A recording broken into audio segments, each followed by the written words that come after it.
জয় গৌর, জয় নিতাই। আজ 30শে শ্রাবণ 1432 ও 16ই আগস্ট 2025 শনিবার।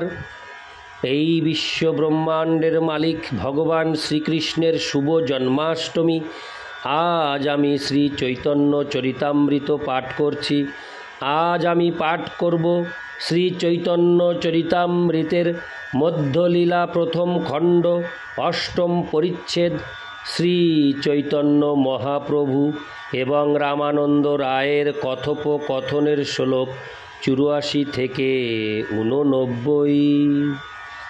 নারায়ণ হে নারায়ণ,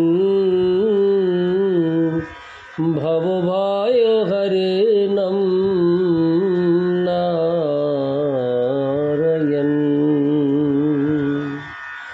শ্লোক 84।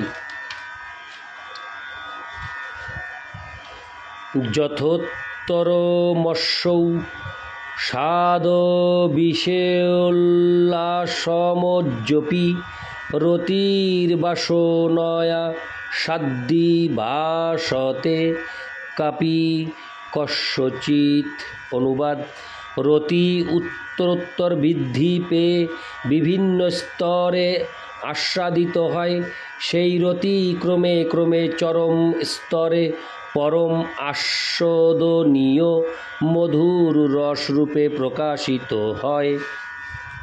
তাৎপর্য: এই শ্লোকটি ছিল রূপ গোস্বামীর ভক্তি রসামৃত সিন্ধু 2.5-68 থেকে উদ্ধৃত। আদি লীলার চতুর্থ পরিচ্ছেদের 45 শ্লোকেও এই শ্লোকটি উল্লেখ করা হয়েছে। ইতি শ্লোক 84। শ্লোক 85। পূর্ব পূর্ব রসের গুণ পরে পরে হয়, 2-3 গণনে পঞ্চ পর্যন্ত বাড়য়। শ্লোকার্থ: পূর্ব পূর্ব রসের গুণ পরবর্তী রসগুলিতে বর্তমান 2, তারপর 3 এইভাবে গণনা করে 5 পর্যন্ত তা বর্ধিত হয়। ইতি শ্লোক 85। শ্লোক 86।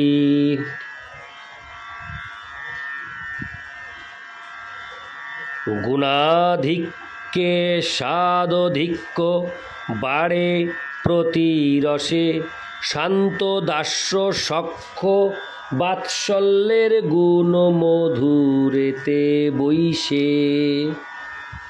শ্লোকার্থ: প্রতি রসে গুণের আধিক্যের সঙ্গে সঙ্গে স্বাদেরও আধিক্য বর্ধিত হয়।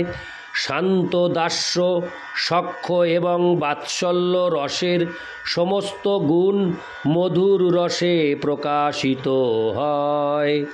ইতি শ্লোক 86। শ্লোক 87।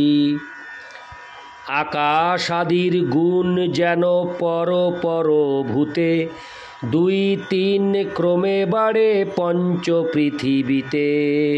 শ্লোকার্থ: আকাশ, বায়ু, অগ্নি, জল এবং মাটি এই পঞ্চ মহাভূতের গুণ যেমন 1, 2, 3 করে ক্রমে ক্রমে বর্ধিত হয়ে ভূমিতে যেরূপ 5টি গুণই পূর্ণরূপে দেখা যায়, ঠিক সেরূপ। ইতি শ্লোক 87। শ্লোক 88। পরিপূর্ণ কৃষ্ণ প্রাপ্তি এই প্রেমা হইতে, এই প্রেমার বশ কৃষ্ণ কহে ভাগবতে। শ্লোকার্থ: এই ভগবত প্রেম থেকেই, অর্থাৎ বিশেষ করে মাধুর্য প্রেম থেকেই পূর্ণরূপে শ্রীকৃষ্ণের শ্রীপাদ পদ্ম লাভ করা যায়।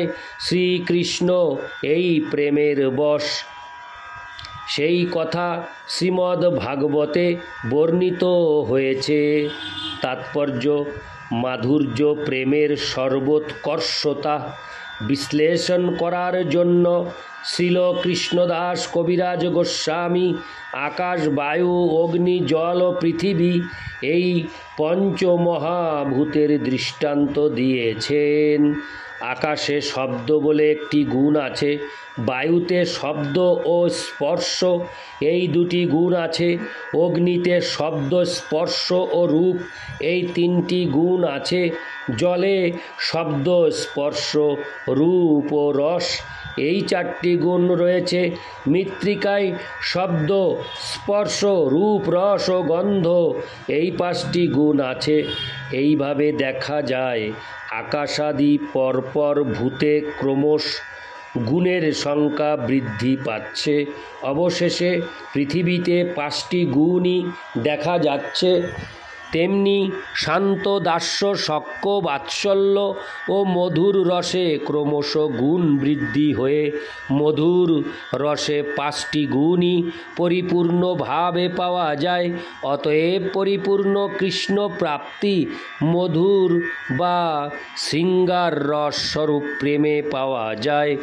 শ্রীমদ্ ভাগবতে বলা হয়েছে, মধুর রসে উৎফুল্ল প্রেমে শ্রীকৃষ্ণ নিতান্ত বশ হন।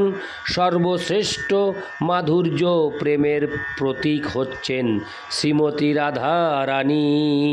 তাই রাধা কৃষ্ণের লীলায় আমরা দেখতে পাই যে শ্রীকৃষ্ণ সর্বদাই রাধা রানীর বশীভূত।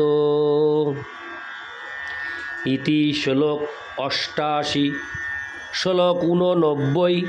ময়ি ভক্তির্হি ভূতানামৃতত্বায় কল্পতে দৃষ্টা যদাসিন্নৎসেপ্তোঃ ভবতীনাং মদাপন।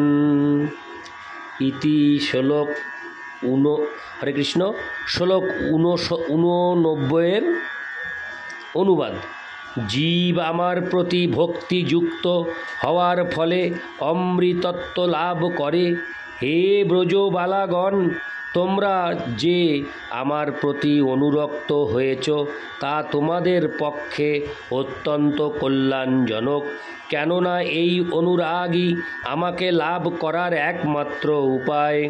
তাৎপর্য: শ্রীমদ্ ভাগবতের এই শ্লোকটিতে 10, 82, 44 মানব জীবনের পরম উদ্দেশ্য বর্ণিত হয়েছে। এই শ্লোকের দুটি শব্দ অত্যন্ত গুরুত্বপূর্ণ, ভক্তি এবং অমৃতত্ব। মানব জীবনের লক্ষ্য হচ্ছে অমৃতত্ব লাভ করা। সেই অমৃতত্ব লাভ হয় কেবল ভগবত ভক্তির মাধ্যমে। ইতি শ্লোক 89। নারায়ণ হে নারায়ণ ভবভয়হরণম নারায়ণ। জয় গৌর, জয় নিতাই।